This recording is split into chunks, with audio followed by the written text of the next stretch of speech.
Mes chers compatriotes, Emmanuel Macron est un mauvais président. Je suis hélas aujourd'hui en mesure de l'affirmer sans aucune hésitation. Il ne tient aucun compte des souffrances de son peuple. Il traite les gilets jaunes avec mépris, en parlant à leur propos de classe laborieuse. On croit rêver. Où a-t-il été chercher ce vocabulaire suranné? Si ça continue, la prochaine fois, il les traitera de gueux. Mais il y a peut-être encore pire. Macron a perdu la face sur la scène internationale. Il a pris une gifle au Parlement européen, qui a refusé d'adopter les listes transnationales qu'il réclamait pour les européennes. Il a ensuite été ridiculisé par l'affaire Benalla. Voilà maintenant que la presse étrangère l'accuse d'être, je cite, un nouvel aristocrate qui se moque des souffrances des gilets jaunes, c'est-à-dire de son peuple. Son masque tombe.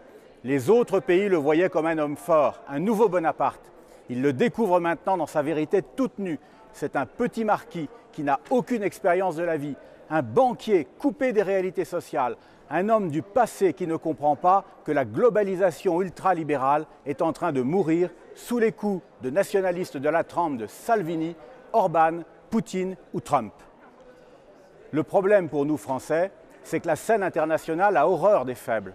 Macron est aujourd'hui perçu comme tel et il encourt le mépris des dirigeants des autres pays. Trump se moque ouvertement de lui dans ses tweets. Et voilà que Mme Merkel s'y met à son tour. Pauvre petit Macron, il croyait amadouer l'Allemagne en proposant dans plusieurs de ses discours d'instaurer une souveraineté européenne. Mme Merkel vient de le prendre au mot en lui demandant sans rire, comme gage de bonne volonté, de céder à l'Union européenne le siège permanent que la France possède au Conseil de sécurité de l'ONU.